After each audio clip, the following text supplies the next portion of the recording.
Assalamualaikum warahmatullahi wabarakatuh. Perkenalkan nama saya Rahmania Fedela dengan NPM 25065942225.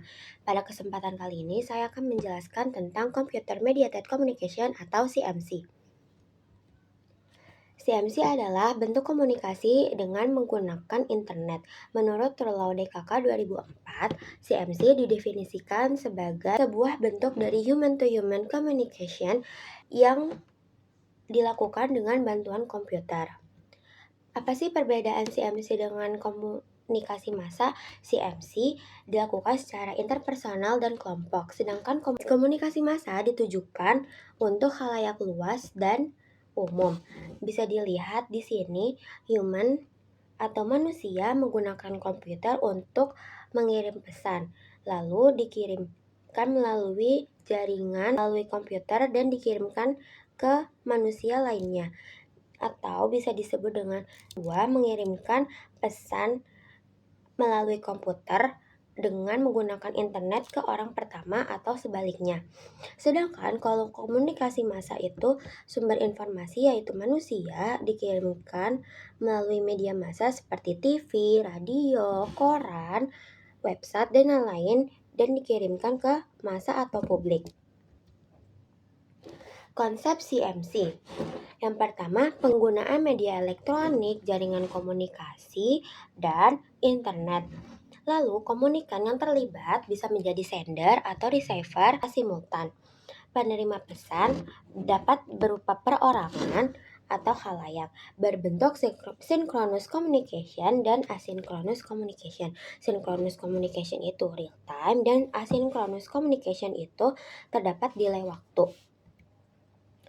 Alat yang digunakan untuk melakukan CMC ada 7, yaitu email BBS atau bulletin board system, instant messaging atau chat, blog, audio video conferencing, virtual world seperti avatar yang digunakan itu kayak di sebuah game gitu, dan social networking. Nah, di sini ada synchronous dan asynchronous. Synchronous communication, komunikan berinteraksi secara real time seperti di WhatsApp, di Telegram, di DM Instagram, Zoom, dan lainnya. Sedangkan asynchronous communication terdapat delay waktu dalam interaksi komunikan seperti di email, blog, dan bulletin board. Proses komunikasi CMC. Unsur dalam CMC itu sama seperti komunikasi yang lainnya, yaitu ada komunikator, communicate, pesan, media, proses encoding dan decoding, feedback, dan effect. Terdapat dua hal, yaitu komunikasi massa dan komunikasi interpersonal. Hal tersebut membuat komunikator mengirimkan pesan secara personal, tetapi ada orang nih yang bisa mengaksesnya juga. Sebaliknya, pesan yang ditujukan untuk khalayak malah terkesan personal karena di-create agar communicate menerimanya sebagai pesan personal. Komunikator harus cermat dalam menyampaikan pesan karena CMC minim pesan nonverbal, sedangkan communicate fokus pada pemaknaan pesan verbal agar akurat. Menurut pendapat saya, CMC membuat komunikasi lebih inklusif karena siapapun bisa mengirim pesan dan terhubung tanpa terhalang jarak. Tetapi pengguna tetap harus bijak agar tidak salah paham atau bergantung pada komunikasi digital.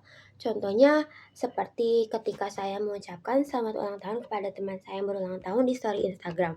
Itu kan saya harusnya mengucapkannya secara personal, tetapi karena saya ngucapinnya di story Instagram, otomatis follower saya itu dapat juga mengetahui pesan apa yang saya sampaikan kepada teman saya yang berulang tahun.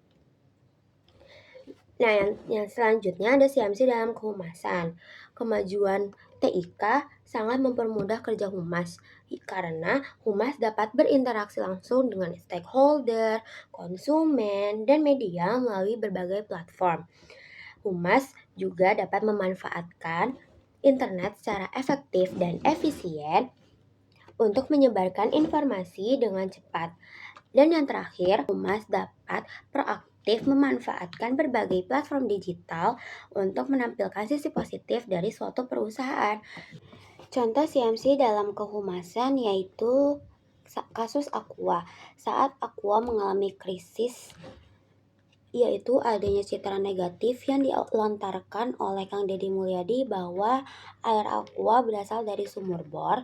Tim Aqua dengan sigap mengklarifikasi bahwa mereka menggunakan air aquifer dalam yang merupakan bagian dari sistem hidrogeologi pegunungan, bukan dari sumur bor biasa.